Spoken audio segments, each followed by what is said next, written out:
একটা প্রশ্ন করতে চাই শুরুতেই। আচ্ছা, কি এমন হলো হঠাৎ শেখ হাসিনা পতন এবং পালিয়ে যাওয়ার 1 বছরেরও বেশি সময় পর কারো কারো হঠাৎ মনে হলো জাতীয় পার্টি শেখ হাসিনার কোলাবোরেটর, তাকে নিষিদ্ধ হতে হবে, তার নিষিদ্ধের জন্য আমাদেরকে আওয়াজ তুলতে হবে, কথা বলতে হবে। এটা রাজনৈতিক দল যেমন আছে, এমনকি অ্যাটর্নি জেনারেলকেও আমরা একই রকম আলাপ করতে দেখছি। নাহলে কি এটা হতে পারতো না, আওয়ামী লীগ যখন নিষিদ্ধ হচ্ছে তখন একই প্যাকেজে জাতীয় পার্টি সহ আরও যারা যারা আছে 14 দলের কথা বলছে, তাদের সবাইকে নিষিদ্ধ করার প্রচেষ্টা নেওয়া করে একসাথে শেষ করে ফেলার চেষ্টা করা উচিত ছিল না? কেন হয়নি? হঠাৎ করে কেন কিছু মানুষের এটা মনে হতে শুরু করলো? এবং জাতীয় পার্টিকে নিষিদ্ধ করার যে দাবি, সেটাকে কেন্দ্র করে দেশে একটা নৈরাজ্যকর পরিস্থিতি তৈরি করা হচ্ছে পরিকল্পিতভাবে।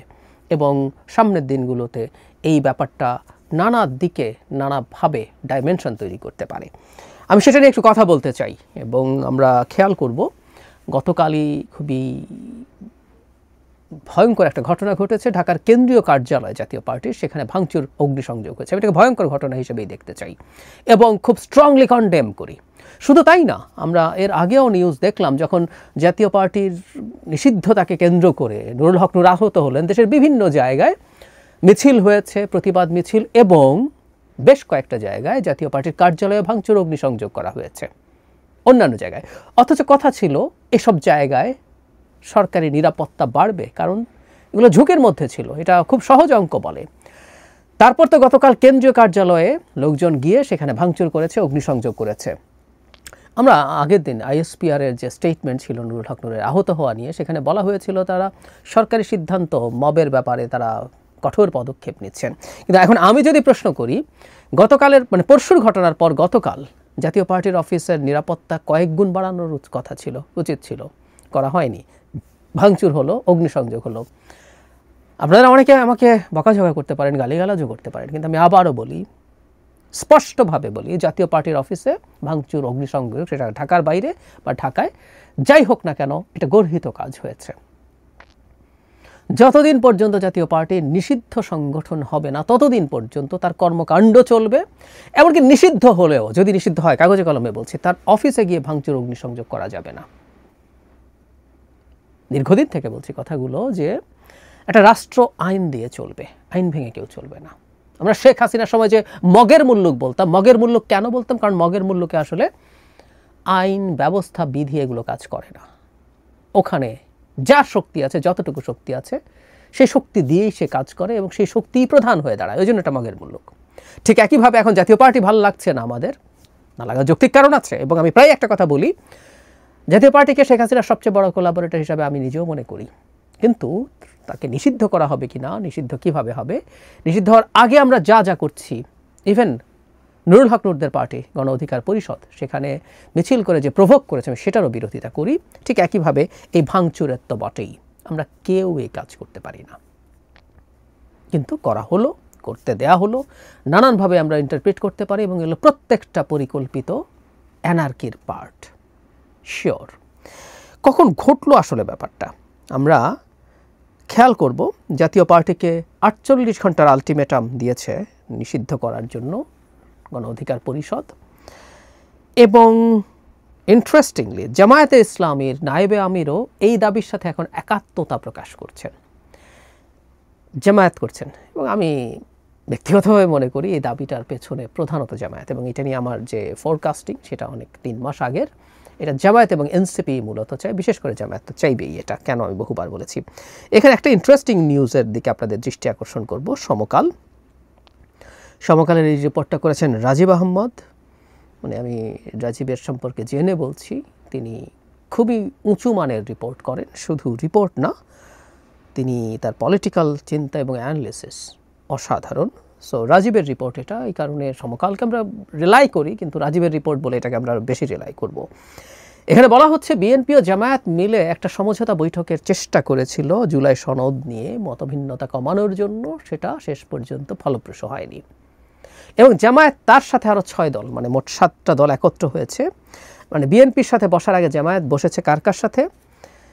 ইসলামী আন্দোলন, এনসিপি, গণ অধিকার পরিষদ, বাংলাদেশ খেলাফত মজলিস, এবি পার্টি এবং খেলাফত মজলিস এবং বাংলাদেশ খেলাফত মজলিস, 2টো দল আছে। সাথে এবি পার্টি, গণ অধিকার পরিষদ, এনসিপি, ইসলামী আন্দোলন, জামায়াত সহ বসে তারা একসাথে তাদের চিন্তার কথা শেয়ার করেছে, তারপর সেটা নিয়ে বিএনপির কাছে গেছে।